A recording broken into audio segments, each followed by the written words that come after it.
If you're considering a trip to the UK in 2026 and starting to think about the planning, now is a great time to get organised. In this episode, we're sharing essential tips and what you need to know about travelling to the UK in 2026 to help you plan with confidence.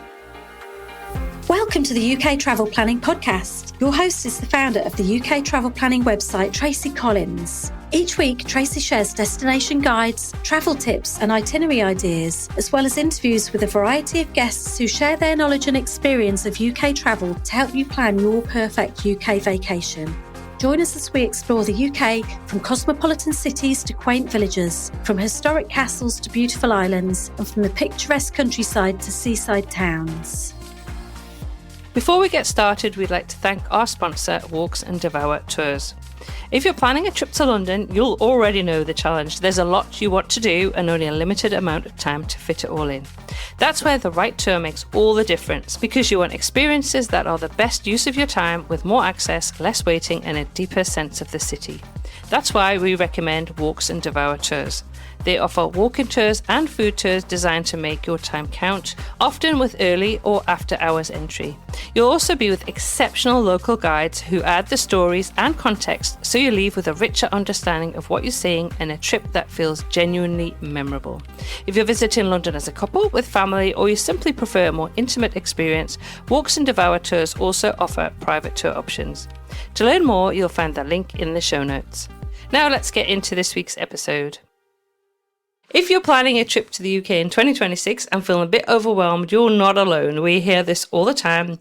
You're excited about your trip, but maybe worried about making the right choices, booking the things that actually matter, or simply not knowing where to start. The practical side of planning can feel challenging, whether you should travel by train or by car, where you should stay, choosing what to see and do, and what to leave out, how soon you really need to book things, how to keep everyone in your travel party happy, which is often not easy. No. We know that. And which decisions actually need to be made early. I'm Tracy, and together my husband Doug. Hello there. We run UK Travel Planning. Between us, we help thousands of travellers every year plan trips to the UK. We spend time answering questions, reviewing itineraries, and seeing exactly where people can get stuck. Our aim is to reduce stress and overwhelm and to help you save time and money by making clearer decisions. Yep, and I'm Doug, and as our resident train expert, I see firsthand how transport choices, timing and planning order can make a huge difference to how your trip actually feels once you're there. Everything we're sharing in this episode comes from real trips and real itineraries. We've helped people plan, not theory or generic advice. By the end of this episode, you'll know what actually matters, what can wait, and where to focus first, so planning your UK trip feels clearer and less overwhelming. Yep, we can make it easier for you to plan a trip to the UK, and there are a lot of things to consider really when planning your itinerary. And once you kind of understand those, everything else becomes much easier. So in this episode, we're going to walk you through what you really need to know to plan a trip to the UK in 2026. We'll help you understand what's changed, what to prioritise, and how to approach your planning in a way that feels manageable, not overwhelming. So whether this is your first trip or you've been to the UK before, our goal is to help you feel confident that you're making the right decisions from the very start. Yep, and remember, there's no one perfect UK itinerary. There's the itinerary that suits your pace, your interests, and the people you're travelling with. So I'm going to just say we're going to go through lots of different points, and I don't want you to feel overwhelmed, because the whole point of this is to prevent that. So you don't need to write all of the things down. First of all, you just check the show notes for this episode 182, which will be on the website and also in the podcast show notes, and then you can get the links to all the information and everything that we talk about. So one thing I do want to say before I start is that there's so much information out there at the moment. It's like information overload. There's so much on the internet. There's so much from using AI these days that we just know it can feel really overwhelming. Yeah. So we're hoping that our resources, and we know we have resources and podcasts and we have the websites, but we are trying to kind of help you navigate a way through all of this kind of noise that's out there when planning a trip. Okay, let's start with looking at what's different about planning UK travel in 2026. Note that you don't need to write all the points that we're going to go through down, that you can actually find links in the show notes for this episode as well. So one of the things to consider if you plan to visit in 2026 is how busy the UK is generally all year round, and even more so during peak seasons. And that's kind of reflected in demand for accommodation, transport, restaurants, car hire and tours. This is probably no different in 2026 than previous years, but we really did want to start off by just mentioning this. Popular regions often get booked up earlier than you might expect. Places like Edinburgh, Scottish Highlands, Isle of Skye, the Lake District can fill up well in advance, particularly when it comes to accommodation. The Isle of Skye is a great example of this because there isn't a huge amount of accommodation there. So if it's on your list, there's something you really don't want to leave until the last minute. Popular attractions like Edinburgh Castle can also book out in advance. And we actually have heard from people who have not booked tickets and arrived in Edinburgh and actually not been able to go into the castle. Now, bearing in mind, we're talking about peak season here for this. But also if you're considering like limited capacity tours, like if they're private or small group, you often need to be, thinking about reserving those earlier as well. Also, if you're having a car and you need an automatic, that's another thing to be aware of, as those can be limited and can sell out much faster than manual cars. True. And that's something we saw in Edinburgh, didn't we? We did, yes. Yeah, we saw a couple, unfortunately, they were given a manual car, they couldn't drive it, so there was no automatics available, and they ended up standing there with the suitcases and had no car. It was awful. It is, we felt for them, didn't we? Yeah, we did. Yeah. We're also seeing more travellers combining cities and countryside, aren't we, Doug? Yeah, so rather than staying in, say, London or just focusing on one region, people are mixing places like London and Edinburgh with York and Yorkshire, the Cotswolds, the Highlands, or Cornwall and many other places. So a lot of travellers also combine England and Scotland in a single itinerary. Yep, and we've seen actually more travellers including Northern Ireland as well. True. So that kind of trip can be fantastic, but it does need a bit more planning to make sure it flows well in terms of, logistics. Yeah, and which is one reason that you've been producing your YouTube videos. So do check us out on YouTube at UK Travel Planning, because Doug's been putting a lot of videos together about how to get around the UK by train. Recent videos include how to get from London to Bath. He's working on more videos all the time. So, so just check out our YouTube channel if you want to watch how to get from different places and what it's like to travel in the UK by train. There'll be lots more videos as well coming in the coming year, actually on YouTube as well. So what we recommend is identifying what matters to you and your party. Yeah, well, which can take some time, especially when travelling with a mixed age travel group, really. Yeah. I think it's important, and we talk about this a lot when we do itinerary consults as well. As I guess is asking everybody in your party what they're interested in as well, and like picking must-dos, I guess, for them. Yeah, be wide and varied that can be. Yeah, absolutely. So again, consider: are you a see-it-all traveller, or do you want to go deeper? Do you want one base with day trips, or do you want a point-to-point itinerary? Is the trip more about cities, scenery, history? Or, are you a Orchestra's Great and Small fan, or a Bridgerton fan, and you want it, but do you want to build it around that? So there's all sorts of different things and themes and interests when it comes to visiting the UK. If there are places you absolutely want to stay, or experiences you really don't want to miss, or regions that are high on your priority list, those are the things to focus on first, and then start planning the logistics around it. Now, and another important thing to remember, we'll mention this for 2026, is even before you get on the plane, that you will need, if you're traveling to the UK visa-free, you'll need an ETA, which is an electronic travel authorization. Now, it's not complicated, but it's something people can overlook. Yeah. We recommend adding it to your planning checklist early on, and I will add a link to the official government site in the show notes. Now, be really careful. Just use the official government link, because there have been scammy sites basically charging way over the odds for this ETA. Yep. So just make sure you go through the UK site. Or if you're an Australia Smart Traveller, we'll give you that link as well. So it's really worth making sure that you have got that. Well, it's not even worth it. You have to have to that. have it. You have to have it. So take that bit out where I said worth it. You have to have it if you're traveling to the UK in 2026. So make sure that you sort your ETA out. So one of the most helpful things we can do at this stage is talk about some of the biggest planning mistakes we have come across when putting together a UK trip, so you can avoid them altogether. Yeah, we thought this would be really useful just to talk about a few things that we see. So the first big mistake is trying to see too much. Now, this is incredibly common, especially for first-time visitors. Now, the UK looks small on a map, and it's tempting to think you can fit in lots of places in a short amount of time. But what often happens is that people spend far more time traveling than they expect, far more time in a car, not enough time actually enjoying the places that they've come to see. Now, again, I'm just going to say this is your trip. If you want to fit in lots of different places, that is up to you. But we just want to really make you think carefully about this, because often we will talk to people who want to do Cornwall and they also want to go to the Scottish Highlands and they're only in the UK for a week. That's just not doable. So again, I guess that's where it really helps if you're considering where you want to visit and you're getting a bit overwhelmed, is to talk that through with us in a consult. Yeah. So, and closely linked to that is understanding travel times. And underestimating travel times. Definitely underestimated. So even when distances look short, journeys in the UK can take longer than people expect. Trains may involve changes, rural roads are slower than they look, and cities like London take time to move around. Can be a lot of time.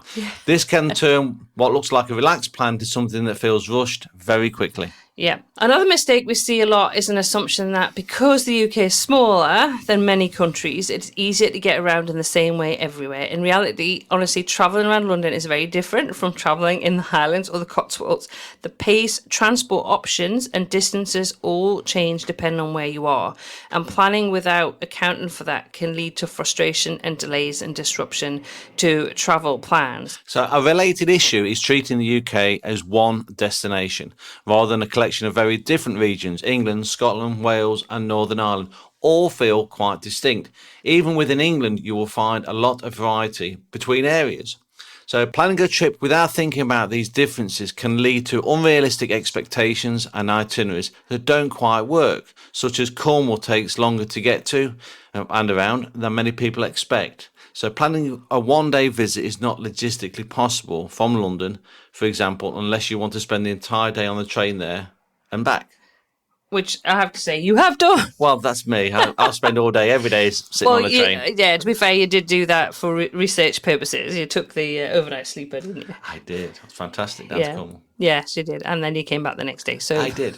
But it's not something we would recommend. No. So one practical mistake we've seen, and one that's often hard to fix later if you didn't book with free cancellation, is booking accommodation before understanding the logistics around a proposed itinerary, locking in hotels or holiday rentals early because of worries about limited availability without knowing how you're going to get from place to place can create problems. Now, during our one-to-one consults and video reviews, we're able to identify and point out if and where plans don't work, and then we can suggest alternatives to make plans more realistic, enjoyable and achievable.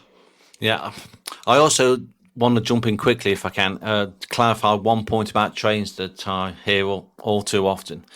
Many people assume that train tickets in the UK will sell out if they don't book early. Well, they don't. Unless you're planning to take a sleeper train service, that is, tickets do not sell out. So also there's a long-running myth that tickets are available to book sort of 12 weeks in advance. So, but that's actually more realistic, being 6 to 9 weeks. So there's exceptions and there's caveats to that. Yeah, that's Doug sharing a bit of his extensive train knowledge there. And it does irritate me a bit when I keep hearing the myth. Well, I mean, anyway, you've shared that now. Yeah. Okay, so let's have a look at how to plan a trip to the UK in the right order, the order that we suggest. So the important thing to remember is that what we've talked about are very common mistakes, and a bit of structure and the right planning order can make a huge difference. So one of the biggest reasons people feel overwhelmed when planning a UK trip is that they're making decisions in the wrong order. For example, booking accommodation or locking in day trips before you've really thought through how everything fits together. And as I know, it's overwhelm as well because there's just so much information out there. But let's talk about a simple plan and order that works and that we use again and again when helping people plan their trips. Sure. So the first thing to think about is when you're going.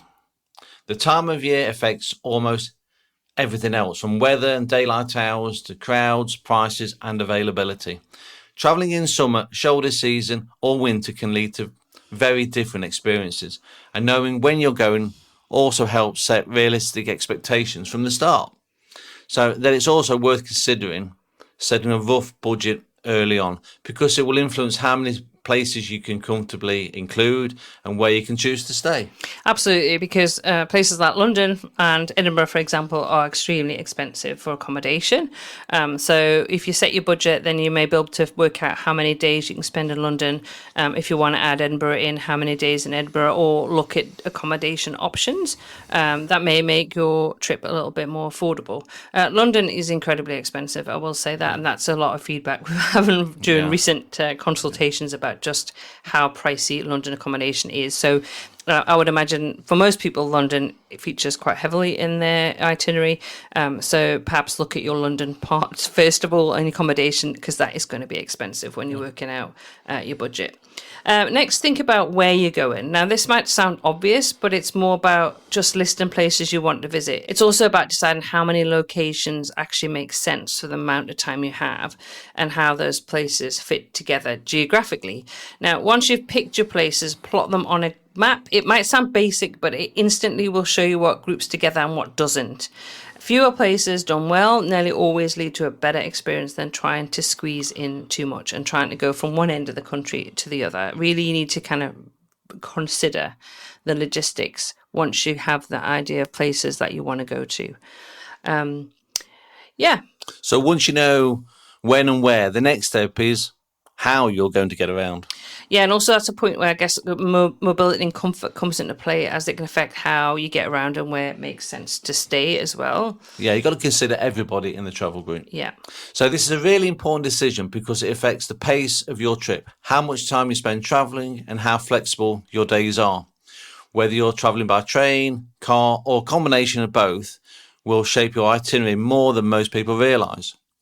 After that comes where you'll stay when you leave accommodation. Until this stage, it becomes more easier to choose between places that actually support your itinerary. For example, choosing accommodation with a car parking or close to a railway station. Yeah, and that's something actually we talk about a lot when we talk about when people are hiring cars, to consider, getting accommodation with car parking, because sometimes some places in the UK can actually be quite difficult.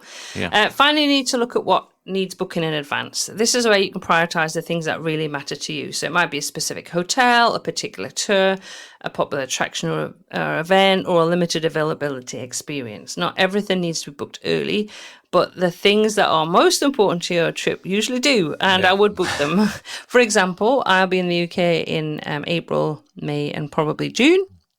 And I really wanted to go to the Chelsea Flower Show. So I have booked my ticket. I booked my ticket a good few weeks ago now, and recording this at the end of December. So if there's something specific you really want to do, another one, for example, would be going to the Warner Brothers Harry Potter Studios. That gets booked up. Or to Anfield for the Liverpool football. Oh, of course, you would mention that. Tour, yes. Yeah, book those. So once you've got an idea of what you want to do, then start looking.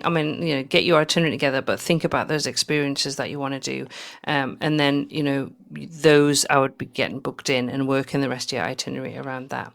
Planning in this order helps you avoid a lot of common problems. It will reduce backtracking, cuts down on wasted travel days, and takes so much of that unnecessary stress that comes from trying to force plans to fit together later on. If you're listening to this and thinking it all makes sense, but you're not quite sure how to apply it to your own trip, we do have a free UK itinerary planning challenge that walks you through this step by step, and we'll link to that in the show notes. The key thing to remember is that planning in the right order doesn't mean planning every detail. It just means putting the big pieces in place first, so everything else becomes easier. Yeah, it falls into place. Yeah. One of the biggest decisions you'll make when planning a UK trip is how you're going to get around. This is something people often underestimate, but it really does affect almost every part of your itinerary. At a high level, most travellers are choosing between trains, a hire car, or a combination of both. Neither option is automatically better, and this isn't about finding a single best way to travel. It's about choosing what works best for your specific trip. So if you're spending most of your time in cities, especially places like London, Edinburgh or other major towns, trains often make a lot of sense. They can be efficient, comfortable and allow you to avoid traffic. Well, and the parking and the stress of driving in busy areas. For many people, travelling by train also means you can relax, enjoy the scenery and make better use of your travel time. For travellers with mobility considerations, trains can also be a good option because stations often have staff assistance available and many services offer step-free access. Although this does vary by station and route, it's another reason why understanding your needs early helps you make the right transport choices. Absolutely. Now, but on the other hand, if your plans include rural areas or more remote regions, or you have a lot of luggage, a car can offer more flexibility. It can make it easier to reach places that aren't well served by public transport and allow you to explore at your own pace. However, it also comes down with its own considerations. Don't say that again, Ryan. However, it also comes with its own considerations like driving on unfamiliar roads or on the opposite side of the road, parking, and sometimes longer travel days than expected. This is where the cities versus countryside distinction really matters. The way you get around London is completely different from the way you'll move around the Highlands, the Lake District or coastal areas. Many trips work best with a mix of both, using trains between major cities and a car for specific regions. Now, this is something we'll be diving into in much more detail very soon. In a couple of weeks, we'll be doing a dedicated episode all about getting around the UK, looking at trains versus cars, and help you decide what makes the most sense for your trip. So if this is something you're unsure about, make sure you're subscribed to the podcast so you don't miss that episode. For now, just keep this in mind. There's no single right way to get around the UK, but there is a right choice for your trip. So let's finish with a quick roundup of practical things that are useful to know for 2026. Cash or card? Right, well, cash is really not used very often these days. It just isn't. In fact, I think the last few times I've been in the UK, I've not even seen any cash. I've not used any cash. I've not had any cash on me. In fact, I've actually went on a trip around the UK with just my phone, which was probably not the most sensible. Yeah. And it was absolutely fine. I would say have maybe a small amount of backup cash. Yeah, it's a useful thing. If you want for tips and things like that. So maybe just take 20 or £50. £50 maybe, get it in kind of £5-10 notes, and maybe that would be enough. I tend to honestly think that these days you just don't need cash at all. It's just contactless everywhere. So you just tap your phone or you tap your card and away you go, really. That's right. So for 2026, is there any dates that we should be aware of? Yep, I just want to mention about school holidays. They are generally July and August. Easter for 2 weeks, Christmas for 2 weeks, and then there are half-term holidays which kind of interrupt a full school term. That is for a week at the end of May and a week at the end of October. Other things to mention are bank holidays. Those are basically public holidays, and three actually I'm going to mention are, there's one at the beginning of May, first Monday in May, the last Monday in May, and then also the last Monday in August. Those are public holidays for everybody in the UK. There may be additional ones depending on like maybe Scotland and Wales. I'm not 100% sure. Yeah, for the patron saint days. Yeah, but those are the main ones that I really want to talk about. So obviously those weekends, if it's a long weekend, so if it's a public holiday on the Monday, it'll just be busy. If the weather's good, which is why I'm talking mainly about kind of the May and August ones. Yeah, and especially for travel plans as well. Yeah. A lot of people will be travelling. Yeah, so it can be really disruptive to travel around those times or just very, very busy. Other one I want to mention is the Edinburgh Festival, which is the Fringe Festival, which is in August. Amazing atmosphere, but accommodation books up very early and can be very expensive. So perhaps staying outside the city may be your best option, or just book accommodation as soon as possible, and you will find it is more expensive. Also, the London Marathon catches everybody out every year as well. And we see that in the Facebook group. Yeah. So this year, I just want to let everybody know, it's on Sunday, April the 26th. So central London is impacted. So you can have a look online at where the actual route of the marathon goes, but it will be very busy that weekend. It's just on the Sunday, but generally people coming into London earlier that weekend, it can make it busier. Roads will shut down as well. So it just will be really, really, really, really busy. Yeah. So consider how you're going to get from the airport into your hotel. Consider where your hotel is located as well. If it's a very central location, are you going to be impacted by the London Marathon? So consider your plans very carefully for that day. The other one that's happened, the major event actually that's happened in the UK this year, I want to talk about is the Commonwealth Games, which will be held in Glasgow, 23rd of July to the 2nd of August, 2026. So that'll have a big impact on Glasgow accommodation and effects across Scotland. So plan earlier if you're planning to travel to Scotland from the end of July to the beginning of August, because that will have an impact. Last one, just want to quickly mention, is we get asked all the time, is what will the weather be like in London, in Edinburgh, in York, in wherever, and what should I pack? Now, I'm just going to mention that I wish I could tell you, but I don't know. It's the UK. The weather is just unpredictable. It's predictably unpredictable. It varies by region, though. It tends to get cooler the further north that you go. I will always say take layers. It doesn't matter what time you travel. We've actually travelled in May to Edinburgh, and I arrived on the Sunday. I got sunburn, and on the Monday I was dressed up with a scarf and hat and a raincoat because it was pouring down with rain and it's really cold. So it depends. You just can't predict anything. What I tend to do is I will check on the BBC weather. I'll look on the long range forecast, which will give me an idea for the month ahead. And before I usually pack, I will check out for the next couple of weeks what the weather looks like. But, I always take a raincoat. I've got a fold up raincoat that, if you've seen probably in my photos, it's a yellow one and it's got flowers on. And I get asked so many times about that. I take that all the time, wherever I go. And the other thing that I really recommend that you do is that you have comfortable shoes, because you're going to be doing a lot more walking than you imagine. Yeah, that's true. Yeah. So at this point, I'm going to say it's worth saying that you don't have to figure out all of this on your own. So when you're putting your plan together, how much help you want really depends on how you like to plan and how much time you have. So if you're happy to do your own research, we have a lot of free resources available. There are articles and podcast episodes on UK travel planning, and we have a London travel planning website too that covers everything from getting around and where to stay, seasonal tips, and more. So for many people, our free resources are more than enough for you to put together a great trip. We provide these free of charge, but if you would like to leave us a tip, that would be absolutely fantastic. There's a tip you guide button on the podcast show notes and on the website as well, because it helps us to continue to provide all this kind of free information for you guys, like as much as can. We spend a lot of time putting this together. We really do. A lot of love and care put together. That is true. Yeah. But if you prefer something a bit more structured, we also have a free UK itinerary planning challenge.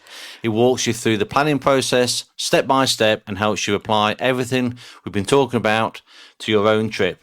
We'll link that in the show notes as well.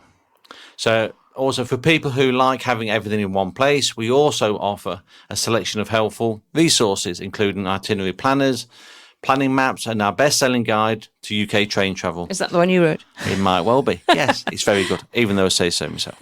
These are designed for travellers who want clarity without having to piece information together from lots of different sources. Yeah, and like I said, there's just so much out there. It's crazy. Absolutely. So Doug and I also offer a few ways to get personalised help if you'd like a bit of extra reassurance. If you already have an itinerary or you have a draft itinerary and would like feedback, we offer an itinerary review service. So you send us your plans and questions. We review everything and respond with a personalised video where we walk you through the itinerary, explain what works, and suggest improvements or alternatives, and obviously answer any questions that you have.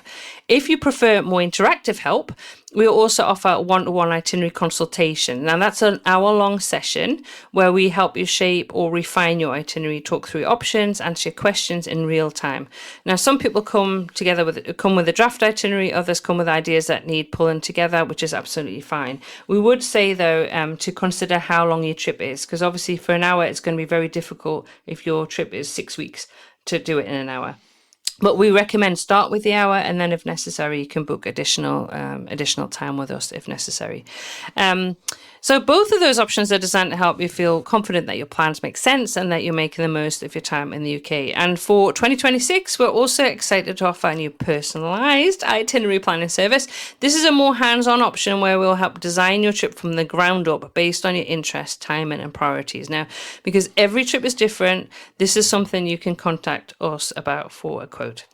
There's really no right or wrong way to approach planning. So whether you do it all yourself or get some help along the way, the aim is to make planning your UK trip easier and more enjoyable, and to help you end up with a trip that really works for you and everybody else in your group. Yeah, that's true.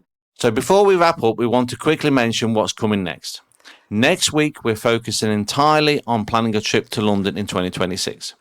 London is an incredible city, and like any other major global city, it has its own consideration when it comes to planning. Things like where to stay, how to get around, and how to structure your days can have a big impact on how your time in London feels. That's true. And in that episode, we're going to walk through those kind of London-specific considerations and share practical tips to help you make the most of your time in the city. I'm actually busy planning my, 120,000 millionth trip to London at the moment. That's right. Which is very, very exciting. Now, that's it really for this week. If you found this episode helpful, make sure you're subscribed or following the podcast so you don't miss any future episodes. You can also explore our back catalogue where you'll find lots of episodes covering different parts of the UK, transport options, practical planning tips that build on what we've talked about today. If you have any questions or comments, leave us a message via SpeakPipe because we love to hear from everybody, don't we? We really do, yes. Yeah. Now, all the links we've mentioned are in the show notes, and that can be found at uktravelplanning.com/episode 182. But as always, that just leaves us to say until next week, happy UK travel planning. Thank you for tuning in to this week's episode of the UK Travel Planning Podcast. As always, show notes can be found at uktravelplanning.com. If you've enjoyed the show, why not leave us feedback via text or a review on your favourite podcast app? We love to hear from you, and you never know, you may receive a shout out in a future episode. But as always, that just leaves me to say until next week, happy UK travel planning.